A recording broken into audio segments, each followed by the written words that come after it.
మీ delivery ఇలా sound వస్తే మాత్రం మీ హార్డ్ డిస్క్ పనిచేయనట్లు అర్థం. మీ హార్డ్ డిస్క్ పనిచేయడానికి మేజర్గా 2 కారణాలు ఉంటాయి. ఒకటి అడాప్టర్ ఉంటుంది, సెకండ్ వన్ చేసి హార్డ్ డిస్క్ ఎరేజ్ అయి ఉంటుంది.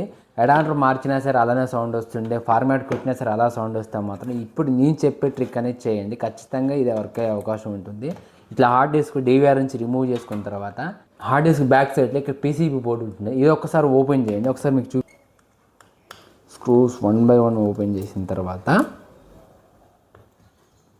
మీకు ఇది స్కిప్ చేసి డైరెక్ట్గా ఓపెన్ చేసి చూపిస్తాను, ఒకసారి చూడండి. నీట్గా ఓపెన్ చేసిన తర్వాత ఇట్లా ఈ పీసీబీ బోర్డు అనేది ఓపెన్ చేసి చూసుకోండి ఒకసారి.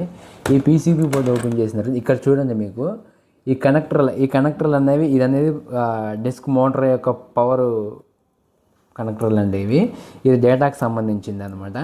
సో ఈ మనకి ఇక్కడ ఈ కనెక్టర్లు అనేవి కార్బన్ ఫామ్ అయ్యి చూడండి ఎలా అయినా బ్లాక్ నల్లగా అయిపోయింది. వీటిని క్లియర్గా షైనీగా ఉండాలండి ఎప్పుడైనా సరే ఇది.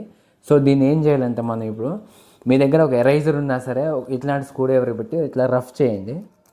రఫ్ చేస్తే దీని మీద కార్బన్ మొత్తం పోయి ఇట్లా షైనీగా అవ్వాలి. తర్వాత ఇది కూడా సేమ్ యాజ్ ఇట్ ఈజ్గా ఇట్లా రఫ్ చేయండి. ఇట్లా దీన్ని రఫ్ చేసిన తర్వాత సేమ్ దీన్ని కూడా ఇలా చాలా జాగ్రత్తగా రఫ్ చేయండి. ఇది కూడా సేమ్ ఇలానే రఫ్ చేయండి. సో దీన్ని అసలు మొత్తం ఇలా క్లీన్ చేయండి. క్లీన్ చేస్తే ఏమన్నా కాంపోనెంట్స్లో ఏమన్నా డస్ట్ కానీ ఎలా అంటే నీట్గా క్లీన్ అయిపోతుంది. ఇది కూడా అంతే సేమ్ క్లీన్ చేసిన తర్వాత యాజ్ ఇట్ ఈజ్గా ఎలా ఉందో అలా పెట్టేసేయండి. ఎలా పెట్టేసిన తర్వాత స్క్రూస్ ప్రాపర్గా వేసేయండి. నేను ఇది కట్ చేస్తున్నాను, స్క్రూస్ ఫిట్ చేసేది కట్ చేసిన తర్వాత మిగతా చూపిస్తాను.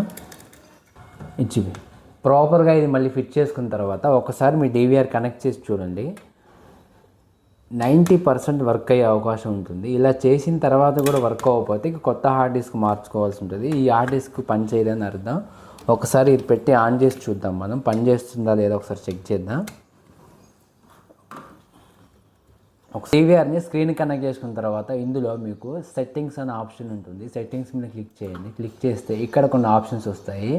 ఇందులో రికార్డ్ అనే ఆప్షన్ మీద క్లిక్ చేస్తే స్టోరేజ్ మీద ఉంచండి. ఇక్కడ మనకి హార్డ్ డిస్క్ ఇక్కడ ఈ స్టేటస్లో ఉందన్నమాట. మనకి ఇలా ఉండకూడదు.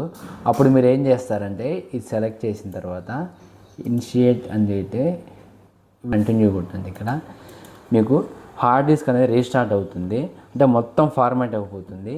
ఇలా అయిన తర్వాత మీకు హార్డ్ డిస్క్ వర్క్ పనిచేయడం జరుగుతుంది. ఇలా చేసిన తర్వాత కూడా మీకు పని చేయకపోతే కొత్త హార్డ్ డిస్క్ వేసుకోవాల్సి ఉంటుంది. ఈ వీడియో నచ్చితే లైక్ చేసి మర్చిపోకుండా సబ్స్క్రైబ్ చేసుకోండి. ఇలాంటి